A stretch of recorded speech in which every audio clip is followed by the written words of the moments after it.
Bom dia, dia bom. Esse é o dia que fez o Senhor. Regozijemo-nos e alegremo-nos nele. Você deitou, dormiu, está aqui, acordando para o propósito porque o Senhor te sustentou. Portanto, seja grato e celebre. O propósito de Deus está de pé. Você é propósito de Deus. Seja muito bem-vindo. Está no ar o programa Acordando para o Propósito. De segunda a sexta, 6 e 7 da manhã, nós estamos aqui no nosso canal do YouTube para poder, de alguma forma, adentrar a sua vida, ensinando a palavra de Deus, refletindo sobre a palavra de Deus, mas, acima de tudo, criando caminhos para que a palavra seja aplicada no seu dia a dia. Você que está aqui talvez pela primeira vez, ou você que às vezes assiste o nosso programa, mas ainda não se inscreveu no canal, quero te dar a oportunidade de você fazer sua inscrição nesse momento. Não deixe também de fazer o acionamento do sininho para você receber as notificações. Curtir, comentar e compartilhar também é algo desejável. Aliás, no final vou reforçar para você acerca de compartilhar o link do programa Acordando para o Propósito. Olha, no mês de janeiro nós estamos tratando sobre a temática esperança. Cada mês aqui no Acordando para o Propósito nós colocamos uma temática. Para tanto, nesse mês de janeiro, esperança. E nada melhor do que começarmos o ano, o primeiro mês do ano, falando sobre algo tão importante que é a esperança. Mas nós não estamos falando de esperança aqui por uma ótica, podemos dizer assim, secular, por uma ótica simplória, mas estamos falando de esperança pelo viés do que a palavra nos diz e principalmente calcado na figura do Senhor Jesus Cristo, o nosso Salvador. E isso daí é muito importante. E você vai entender hoje, de uma maneira aqui muito interessante, porque essa esperança ela está nos levando e nos elevando a uma mentalidade totalmente diferente. Abra sua Bíblia aí na carta que Paulo escreveu aos Colossenses, tá? Então, Efésios, depois Filipenses e depois Colossenses, tá? Você aí que vai abrir a sua Bíblia, talvez você pode estar começando na fé. Essa carta, ela está no Novo Testamento e ela é uma das cartas escritas pelo apóstolo Paulo. Então você vai lá no Novo Testamento, aí tem os Evangelhos, tem Atos dos Apóstolos, depois nós começamos ali uma série de cartas do apóstolo Paulo. Então Efésios, Filipenses, Colossenses, aqui uma sequência só para poder te situar.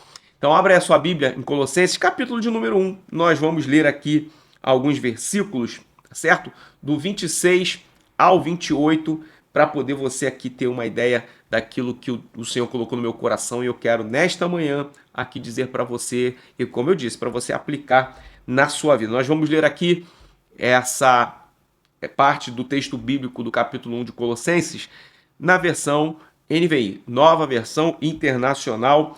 Colossenses capítulo 1, versículo 26, 27 e 28 diz assim: O mistério que esteve oculto durante épocas e gerações, mas que agora foi manifesto aos seus santos, a ele quis Deus dar a conhecer entre os gentios a gloriosa riqueza deste mistério, que é Cristo em vocês, a esperança da glória.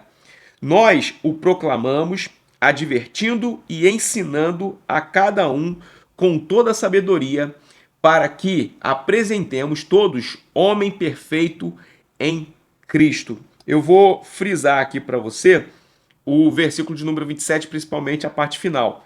A ele quis Deus dar a conhecer entre os gentios a gloriosa riqueza deste mistério que é Cristo em vocês, a esperança da glória. Cristo em vocês, a esperança da glória. Existe algo fantástico quando a gente lê esse texto, principalmente por aquilo que nós chamamos do advento do Espírito Santo. O Espírito Santo, ele é uma pessoa da divindade, pensando que Deus, ele está manifesto de três maneiras, ok? Deus Pai, Deus Filho, Deus Espírito Santo.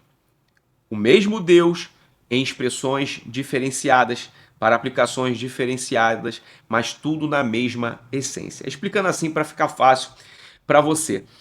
E o advento do Espírito Santo, ele traz algo muito importante para a vida da igreja. E aí, quando eu falo vida da igreja, eu falo no sentido de nós, enquanto participantes desse corpo místico de Cristo, que compõe, que integra o corpo de Cristo. E aí, o que é interessante? No Antigo Testamento, a gente via de maneira muito clara, aí você pode estudar o Antigo Testamento, e nós temos aqui programas que tratamos sobre alguns aspectos do Antigo Testamento. Inclusive, esse ano traremos aqui também alguns estudos sobre livros do Antigo Testamento. O Espírito Santo ele se manifestava de uma maneira muito mais pontual, espaçada e eventual. Tá bom? Você pode anotar isso, porque isso é uma praxe de ler o Antigo Testamento e compreender. Então, o Espírito Santo, no Antigo Testamento, ele se manifestava de maneira pontual, espaçada, eventual. Isso significa que essa maneira esporádica do Espírito Santo agir no Antigo Testamento fazia com que certos homens eles fossem impelidos pelo Espírito Santo para funções específicas.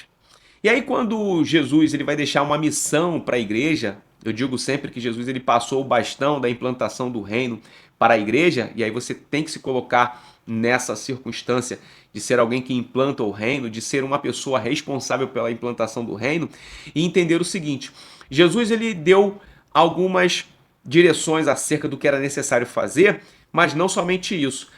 Ele equipou a igreja. Isso representa o que na prática? Jesus ele deu algumas ordenanças, mas ele também supriu a necessidade do que era necessário para desenvolver isso.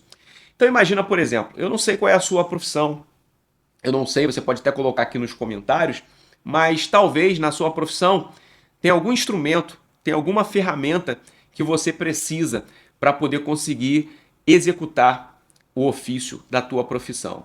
Veja, eu estou aqui, por exemplo, ministrando a palavra de Deus, um ensino da palavra de Deus, e eu preciso de alguns instrumentos, por exemplo. Preciso da voz, preciso aqui nesse momento, como é uma transmissão pela internet. Eu preciso, por exemplo, de ter uma câmera me filmando, preciso de ter um microfone para poder captar o áudio aqui na ambiência. Então veja, são instrumentos que vão favorecer e potencializar a mensagem bíblica. Então Jesus ele deu uma ordem. E quando ele deu essa ordem, ficou muito claro que ele menciona isso, que ele diz, vos darei um outro consolador. Esse outro consolador, né, o chamado Paracleto, aquele que estará ao nosso lado, é o Espírito Santo. E por que eu estou falando isso para você? Quando eu leio aqui o versículo 27 do primeiro capítulo de Colossenses, ele diz aqui, o apóstolo Paulo, ele diz, a ele quis Deus dar a conhecer entre os gentios. Basicamente, para você entender, nós vamos chegar aqui e culminar na ideia da esperança. Então, nós, conhecido como gentios, nessa referência ao povo que foi alcançado pela obra salvífica de Cristo, mas que não necessariamente por uma questão sanguínea ou questão da tradição genealógica do povo de Israel, nós fomos alcançados através da obra na cruz do Calvário. O apóstolo Paulo está dizendo que a ele quis Deus dar a conhecer entre os gentios. Quer dizer, nós somos beneficiados por essa gloriosa presença do Espírito Santo em nossas vidas. Aí ele diz, a gloriosa riqueza deste mistério que é Cristo em vocês. Então existe um mistério que é Cristo em nós, porque agora o negócio mudou. No Novo Testamento, com o advento do Espírito Santo, não é mais eventual, não é mais pontual, não é mais algo esporádico. É o Espírito Santo em nós. A ideia do Deus Emanuel, Deus conosco, é exatamente isso. É Deus habitando em nós através da presença do Espírito Santo. Eu gosto de dizer, é Deus agindo conosco, por nós, através de nós e em nós. Então isso aqui é algo fantástico, sensacional que a palavra nos dá. Você já parou para pensar que esse Espírito está em sua vida? Você que recebeu o Senhor Jesus, você desfruta desta presença, que é Cristo Jesus em nós. Aí ele diz, a esperança da glória. E aqui eu sintetizo a minha fala e a mensagem do que Deus colocou no meu coração para você nesta quinta-feira. Veja bem, a esperança da glória. E aqui a ideia é simples. Nós vivemos uma sociedade que deturpou valores. Deturpou valores. Veja, por exemplo, cada vez mais existe dentro da própria psicologia uma apresentação de que tanto crianças, adolescentes e adultos estão vivendo um ápice do sentimento de frustração, que isso vai gerar a chamada depressão, a doença do século, o mal do século, como muitos têm chamado. E o que são essas frustrações? Essas frustrações não são ausência de esperança. E aí, o que você pensa sobre isso? Mas, pastor, então quer dizer que essas pessoas que estão depressivas, elas estão com esperança? Estão com esperança. Mas aí a questão é, em que elas estão depositando as esperanças? Onde que essas pessoas estão depositando as esperanças que existem nela? Porque a ideia de esperança é um fator que gera uma motivação para caminhar, para agir.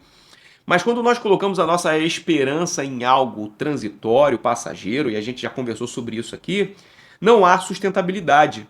Então essa esperança da glória, ela é uma esperança inabalável. E você pode voltar aqui nos outros programas e nós destrinchamos um pouco melhor essa ideia de algo que vai além das circunstâncias. Então a esperança da glória é uma esperança inabalável. Digo para você por causa de quê? É simples. Se as pessoas têm colocado a esperança em algo transitório, em algo passageiro, elas vão se frustrar. Por quê? Porque essas esperanças em algo que se dilui, em algo que é transitório, ela não se sustenta por si só. Então gera frustração. Agora, quando você coloca a esperança da glória, qual é o reflexo aqui? Você tem que entender que o apóstolo Paulo aqui, se você quiser estudar melhor essa epístola aos Colossenses, ela fala sobre a supremacia de Cristo. Então é Cristo acima de tudo e acima de todos, no sentido de que essa esperança da glória, ela remete àquilo que é eterno. É uma esperança baseada na obra redentora do Senhor Jesus Cristo.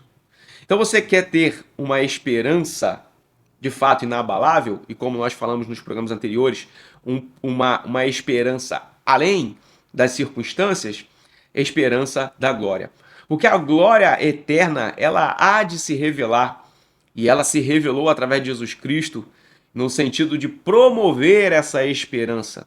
Então, quando Jesus Cristo ele cumpre esse propósito na cruz do Calvário, a esperança da glória ela é manifesta. E o mais interessante, ela se faz presente em nossas vidas. Por quê?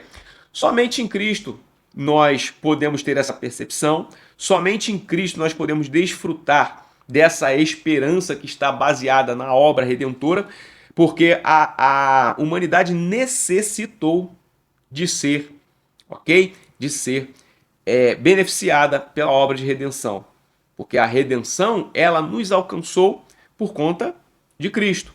A dívida que nós tínhamos foi paga através da obra na cruz do Calvário. Então, a nossa esperança ela deve ser única e exclusivamente em Cristo, nesse sentido. Então, tudo que você tem esperança, faça um comparativo ao analisar aquilo que você tem esperança, para saber se isso remete aos princípios da palavra e para saber se isso remete à obra redentora de Cristo. Quando você colocar a sua esperança em algo para a eternidade, certamente o valor de algumas coisas aqui na Terra terão outro significado e até mesmo outra valoração. Não que você vai deixar de dar importância aos aspectos que aqui na Terra nós temos como corriqueiro na vida, mas em comparação à gloriosa esperança, tudo vai ser diferente. Essa é a palavra que Deus colocou no meu coração para você. Aplique isso na tua vida. Ah, pastor, como que eu aplico isso? É simples, começa aqui, ó. A fé vem pelo ouvir e ouvir pela palavra de Deus. Esse ouvir é para além dos aspectos auditivos. Mas o aspecto auditivo é um caminho de você começar a internalizar a palavra, meditar na palavra, processar os aspectos da palavra, criar uma mentalidade por intermédio da palavra.